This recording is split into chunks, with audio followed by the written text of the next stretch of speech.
सो SEO के इस जो मॉड्यूल है उसमें ऑन पेज के सीरीज में हम आज देखेंगे कि इंटरलिंकिंग क्या होता है, राइट। इंटरलिंकिंग को हम अच्छी तरीके से समझेंगे और इंटरलिंकिंग कैसे जो है वो टारगेटेड पेज को रैंक कराने में हेल्प करता है, ये भी हम समझेंगे। गूगल कैसे समझता है कि हमारा जो है मेन पेज कौन सा है और किस तरीके से लिंक चूज जो है एक पेज से दूसरे पेज हमारे वेबसाइट के अंदर ही किस तरीके से उसका फ्लो होता है वो हम समझेंगे। सबसे पहला लिंकिंग, अगर हम इंटरलिंकिंग को और अच्छे तरीके से इसको तोड़े तो हमें ये समझ आता है कि ये एक लिंकिंग का प्रकार है। अब एसईओ में लिंकिंग दो तीन तरह के होते हैं। एक एक्सटर्नल लिंक होता है, एक इंटरनल लिंक होता है और एक बैक लिंक होता है, राइट। तो मैं आपको वो आगे बताऊंगा। ये जो अभी वीडियो है ये मेन टॉपिक इंटरलिंकिंग के बारे में, लेकिन मैं इन तीनों के बारे में आपको थोड़ा थोड़ा बता देता हूँ। सी बैकलिंक तब होता है जब आपके वेबसाइट को किसी और वेबसाइट से आपको बैक से लिंक मिल रहा है, कोई और वेबसाइट आपके वेबसाइट को सपोर्ट कर रही है पीछे से, आप समझो कि वो बैकलिंक है, राइट। तो बैकलिंक हो गया किसी एक्सटर्नल वेबसाइट से हमें लिंक मिल रहा है हमारे किसी वेबसाइट के पेज पे, राइट, तो वो बैकलिंक हो गया। एक्सटर्नल लिंक हो गया कि हम अपने वेबसाइट से अगर किसी बाहर वाले वेबसाइट को हम लिंक दे रहे हैं तो दैट इज एक्सटर्नल लिंकिंग। लेकिन इंटरलिंकिंग क्या है कि हम अपने वेबसाइट के पेजेस को ही अगर आपस में कनेक्ट कर देते हैं तो दैट इज इंटरनल लिंकिंग। अभी इंटरनल लिंकिंग को हम और भी अच्छे डिटेल्ड वे में समझेंगे। तो आप जैसा ये इमेज देख सकते हो, आपका आपके सेम वेबसाइट का ये पेज है जिसमें लिंक किया हुआ है एक पेज दूसरे पेज से, फिर दूसरा पेज तीसरे पेज से, तो ये सब आपस में कनेक्टेड है, राइट। अब हम समझते हैं कि इंटरलिंकिंग क्या होता है। Interlinking in SEO refers to the practice of linking one web page to another web page within the same website. अभी जैसे मैंने आपको बताया कि एक ही वेबसाइट के अंदर जो पेजेस होते हैं अलग अलग पेजेस, उनको आपस में लिंक करना ही इंटरलिंक कहलाता है। This is done to help search engine understand the structure and hierarchy of the website as well as to provide visitors a better user experience, right. अब इससे क्या होता है कि सर्च इंजन समझता है, मैं आपको आगे बताऊंगा इसी वीडियो में कि किस तरीके से है इंटरलिंकिंग जो है मेन टॉपिक को सपोर्ट करता है। अब आगे बढ़ते हैं कि इंटरलिंकिंग किस तरीके से होता है, राइट। अब इंटरलिंकिंग के कई अलग तरीके होते हैं। नेविगेशनल लिंक्स, तो सबसे पहला नेविगेशनल लिंक्स कौन से होते हैं? These are links that are place in the main navigation menu of the website as they help visitor find most important pages of the website. अब अगर मैं आपको कोई वेबसाइट में आपको खोल के दिखाऊं तो जो भी एलिमेंट्स जो क्लिक होने पर किसी और पेज को शो करता है दैट इज वो जो चीज़ है वो लिंक किया हुआ है, उसको हम इंटरलिंक कह सकते हैं, ठीक है। तो सबसे पहले एक नेविगेशनल लिंक्स होता है, कॉन्टेक्चुअल लिंक्स होते हैं। These are links that are placed within the content of the web page and they can help visitor find related content on the website. उसके बाद फुटर लिंक होता है। Footer link, these links are placed in the footer of the website as they help visitors find site-wise information such as privacy policy and contact page, right। अब इन तीन pages का मैंने आपको बताया कि पहले नेविगेशनल लिंक जो होता है ये आप कह सकते हो इसको हेडर आप कह सकते हो हेडर। वेबसाइट के हेडर सेक्शन में जितने भी लिंक्स होते हैं उसको हम नेविगेशनल लिंक कहते हैं। उसके बाद कॉन्टेक्चुअल लिंक्स होते हैं, वो जो कि आपके वेब पेज पे जो टेक्स्ट लिखे होते हैं वहाँ पर जो क्लिकेबल जो टेक्स्ट होता है उसको हम कॉन्टेक्चुअल लिंक्स कहते हैं। उसके बाद फुटर लिंक्स जो वेबसाइट के फुटर सेक्शन में होता है। मैं आपको एक ये तीनों आप जो डाउट है मैं आपको क्लियर करवाता हूँ स्क्रीन पे शो करके। सी ये मेरा वेबसाइट है, यहाँ पर अलग अलग जो है पेजेस हैं। ये होम पेज है, ये राइट, ये होम पेज का इसको हेडर सेक्शन बोलते हैं। हेडर सेक्शन में जो मेरे इंपॉर्टेंट पेज हैं, फिर से आप ध्यान से सुनिए, यहाँ पर नेविगेशनल लिंक्स में बोला गया है कि इंपॉर्टेंट पेजेस। अब जो मेरा वेबसाइट जो है मैं वो पर्सनल फाइनेंस और इन्वेस्टमेंट पे ब्लॉग्स लिखता हूँ, राइट। तो सबसे मेरा इंपॉर्टेंट पेज क्या हो जाएगा? ये दो कैटेगरीज मेरे इंपॉर्टेंट होंगे, राइट। तो इसको मैं सबसे पहले रखूँगा, ठीक है, अपने हेडर में। मैं अगर इस पर क्लिक करता हूँ तो जो यूज़र है वो पर्सनल फाइनेंस वाले पे चला जाएगा, राइट। तो ये नेविगेशनल है, ठीक है, वो यहाँ पर क्लिक करके वो किसी और पेज पे रिडायरेक्ट हो जा रहा है, तो डेट इज नेविगेशनल लिंक, वो नेविगेट हो रहा है, राइट। उसके बाद हम देखते हैं contextual link. Contextual link, suppose कि मैंने ये ब्लॉग खोला, राइट। मैंने ये ब्लॉग खोला तो कॉन्टेक्चुअल लिंक में होगा कि आपके वेब पेज पे, तो ये मेरा वेब पेज है, जो कंटेंट वाला पार्ट है उसमें मैं देखूंगा कि मुझे अलग अलग जगह पे लिंक्स मिलेंगे, राइट। और इस लिंक का क्या होता है, ये यूजर एक्सपीरियंस के लिए बहुत सही होता है। अब these are links that place within the content of the web page and they help visitors find relevant content on the website. अब आप देखो कि मैंने इस तरीके से कंटेंट लिखा है, व्हाट इज इन्वेस्टिंग, जिसमें मैंने एक how early you start investing, इस 3-4 वर्ड पे मैंने एक ब्लॉग को इंटरलिंक कर दिया है। अगर देखो, अगर कोई बंदा इस पे क्लिक करेगा तो वो बिल्कुल रेलेवेंट चीज़ों पे लैंड होगा, राइट। अब देखो उस पे क्लिक किया तो वो इस ब्लॉग पे रिडायरेक्ट हो गया, how how do I start investing at an early age, right. तो वो रिलेटेड जो वर्ड्स होते हैं आपके ब्लॉग्स में, उसके अराउंड अगर आपका कोई ब्लॉग लिखा हुआ है या कोई पेजेस हैं, तो आप उसको इंटरलिंक करो ताकि यूज़र को भी ईजी हो। वो अगर पढ़ना चाहता है तो यहाँ से पढ़ सकता है, और गूगल का क्रॉलर भी समझे कि ये कोई इम्पोर्टेंट पेज को शो कर रहा है, तो अथॉरिटी जो होती है आपके इस पेज से उस पेज को पास होगी, राइट।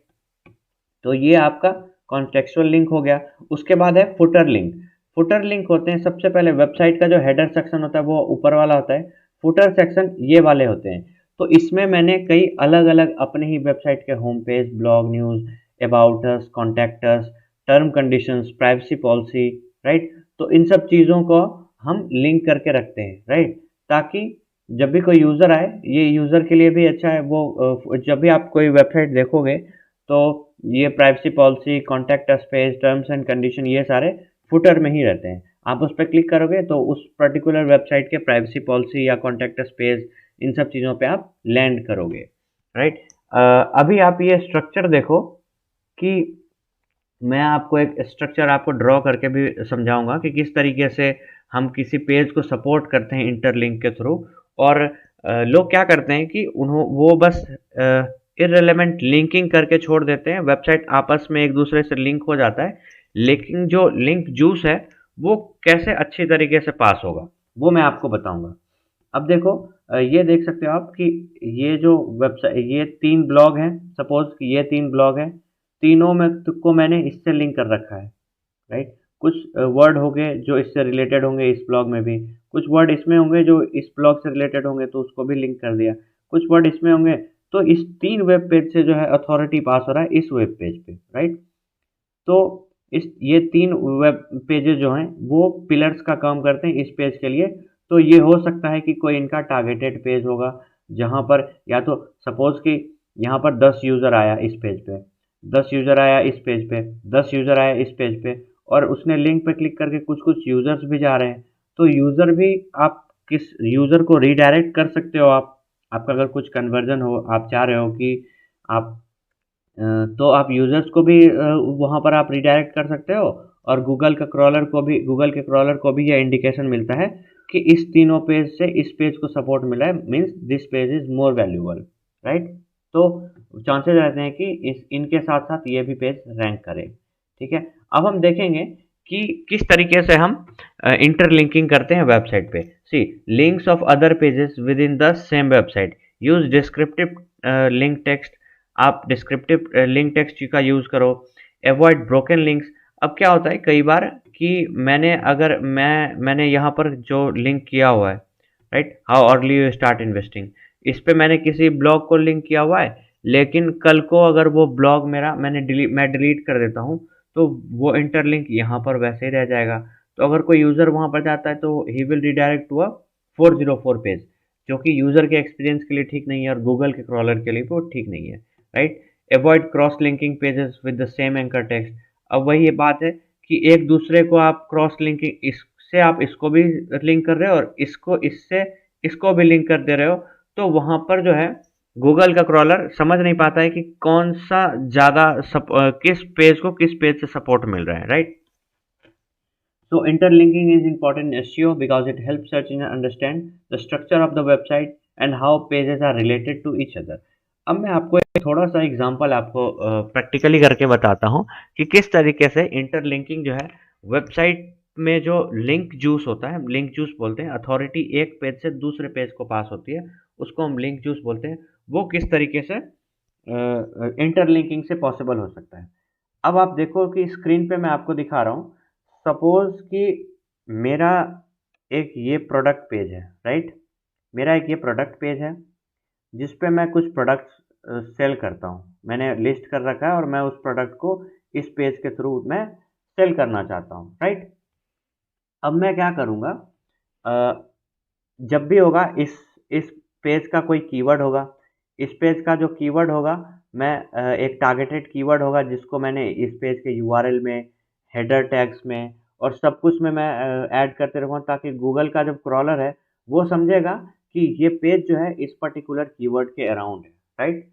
अब इंटरलिंकिंग किस तरीके से हेल्प करता है, सपोर्ट करता है इस पेज को, वो मैं आपको बताता हूँ।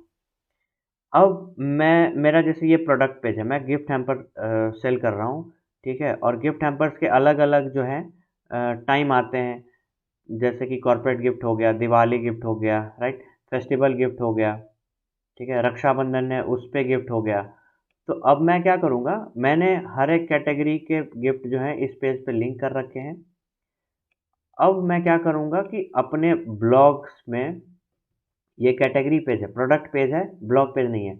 लेकिन अब मैं क्या करूँगा कि जैसे कॉर्पोरेट गिफ्टिंग है, उस पे मैं ब्लॉग लिख रहा हूँ, राइट? मैंने 4-5 ब्लॉग लिखे हैं कॉर्पोरेट गिफ्टिंग पे, कि कॉर्पोरेट गिफ्टिंग क्यों ज़रूरी होता है, किस तरीके से कॉर्पोरेट गिफ्टिंग के हेल्प से हम अपने एम्प्लॉइज़ को मोटिवेट करते हैं, राइट? तो इस पे मैंने 4 ब्लॉग्स लिखे हैं, आप देख सकते हो कि 4 ब्लॉग्स मैंने कॉर्पोरेट गिफ्टिंग पे लिखे हैं, राइट? अब इस ब्लॉग में जो मेरा सपोज़ कि ये कॉर्पोरेट गिफ्ट का कीवर्ड है, राइट? कॉर्पोरेट गिफ्ट के कीवर्ड मैंने इस प्रोडक्ट पेज पे यूज़ किया है। तो इस जो मैं ब्लॉग लिखूँगा, उसमें भी जहाँ-जहाँ भी आएगा कीवर्ड कॉर्पोरेट गिफ्ट का, तो मैं क्या करूँगा कि उस कीवर्ड में मैं इस पेज का लिंक ऐड कर दूँगा। सेम मैं इस ब्लॉग के साथ भी करूँगा, राइट? सेम मैं इस ब्लॉग के साथ भी करूँगा, ठीक है? सेम मैं इस ब्लॉग के साथ भी करूँगा। तो आप देखो कि ये चारों जो ब्लॉग्स हैं, ये एक तरीके से पिलर का काम करेंगे, सिर्फ़ इस एक पर्टिकुलर पेज को सपोर्ट करने के लिए, राइट? इस पर्टिकुलर पेज को सपोर्ट करेंगे ये 4 ब्लॉग्स। ये इससे क्या होगा कि जब ये आपके पेजेस रैंक करेंगे, कोई ये मेरा प्रोडक्ट पेज है, राइट? मैं एज अ यूज़र, मेरा इंटेंशन ये नहीं है कि मैं प्रोडक्ट खरीदूं, ठीक है? मैं बस इंफॉर्मेशनल मैं कीवर्ड डाल रहा हूँ कि what is the importance of corporate gifting, ठीक है? और मैं इस पेज पे लैंड किया, मैं इस पेज पे आया, ठीक है? फिर वहाँ से कुछ लोग इस पेज पे आए, कुछ लोग इस पेज पे आए, कुछ लोग इस पेज पे आए, और मैंने उनको बहुत अच्छी तरीके से कन्विंस कर दिया अपने ब्लॉग्स में, और मैंने अपने ब्लॉग में इस प्रोडक्ट पेज का लिंक डाल दिया है, तो सारे जो यूज़र्स हैं, चांसेस हैं कि वो डायरेक्ट यहाँ से बाय कर सकते हैं। तो ये हमारे सेल्स में भी काम आएगा, हमारी सेल इंक्रीज होगी ऑर्गेनिकली, राइट? ब्लॉग के हेल्प से।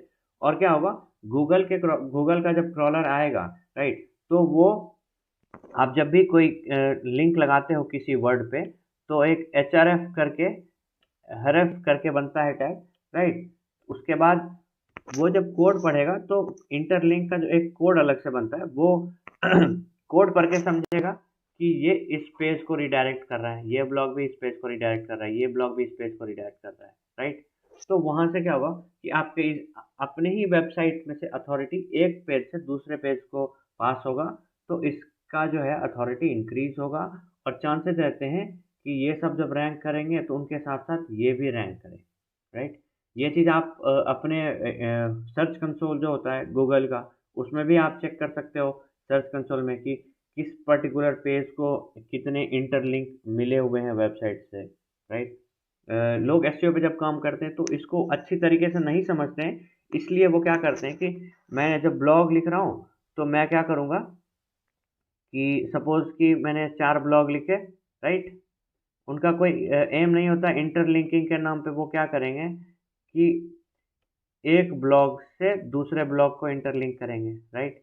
फिर इससे इसको इंटरलिंक करेंगे, इससे इसको इंटरलिंक करेंगे, फिर इससे इसको इंटरलिंक करेंगे, इससे इसको, फिर इस तरीके से करेंगे इंटरलिंक, राइट? ताकि जो गूगल है उसको समझ नहीं पाता, वो डिटेक्ट नहीं कर पाता है कि कौन से पेजेस जो हैं वो ज़्यादा वैल्यूएबल है और किस पे अथॉरिटी पास हो रही है। आप देखोगे तो ये बहुत ही कंफ्यूजिंग टाइप सा इंटरलिंकिंग जो लिंक जूस है वो पास होगा बहुत ही कंफ्यूजिंग तरीके से, राइट। वही अगर हम स्ट्रक्चर वे में करें तो हम एक किसी पर्टिकुलर पेज को सपोर्ट करेंगे, राइट। तो ये था बेसिकली इंटरलिंकिंग का जो बेसिक था, और मैंने आपको कोशिश किया कि आपको मैं बहुत अच्छी तरीके से समझा पाऊँ। आप देखो जो मैंने आपको बताया वो सेम इस पेज इस जो ये जो ग्राफ बना हुआ है यहाँ पर भी है। ये 3 अलग-अलग ब्लॉग पेजेज़ या कुछ भी जो रिलेटेड पेजेज़ हैं, ये तीनों इस पेज को सपोर्ट कर रहे हैं, right? So this page might be some crucial page of for the website, और ये पेज जो है होम पेज को सपोर्ट कर रहा है। तो कहीं न कहीं आपके पूरे वेबसाइट में अथॉरिटी पास होनी चाहिए। आप इसका स्ट्रैटेजी लगा सकते हो। सपोज़ कि आपका कोई प्लान है, आप चाह रहे हो कि आप आपका प्रोडक्ट और सर्विस है, आप उसको अच्छी तरीके से रैंक करवाना चाहते हो, तो ये इंटरलिंकिंग जो है वो रैंकिंग में डायरेक्टली इम्पैक्ट करता है, राइट? तो आप उस तरीके से स्ट्रैटेजी बनाओ, कुछ आप प्लान कर रहे हो, उस हिसाब से आप पेज बनाओ, फिर ब्लॉग्स लिखो या अलग-अलग रिलेटेड पेजों को। ऐसा नहीं है कि मैं इर्रेलेवेंट पेजों को आपस में इंटरलिंक कर रहा हूँ, तो लिंक जूस पास तो हो रहा है लेकिन रिलेटेड कीवर्ड्स के थ्रू लिंक नहीं जा रहा है, तो वो रेलेवेंट नहीं होगा। तो अभी हमने देखा कि इंटरलिंकिंग क्या होता है। आई होप कि आपके जो भी अगर आप बिगिनर हो इस चीज़ में तो आप अच्छे से समझ गए होंगे। और हमने देखा कि क्या-क्या किस टाइप की इंटरलिंकिंग होती है वेबसाइट पे। नेविगेशनल देखा हमने, हेडर में जितने भी होते हैं। कॉन्टेक्सुअल देखा हमने, जो ब्लॉग पेजेस पे होते हैं, राइट? उसके बाद हमने देखा फुटर लिंक्स, तो फुट जो जो कि फुटर में होते हैं। हमने ये भी समझा कि एक छोटा-सा हमने समझा कि इंटरलिंकिंग क्या होता है, बैकलिंक क्या होता है, एक्सटर्नल लिंकिंग क्या होता है। बैकलिंक हम ऑफ पेज वाले सीरीज में पढ़ेंगे, और एक्सटर्नल लिंक हम अगले 1-2 वीडियोज़ में पढ़ेंगे, राइट?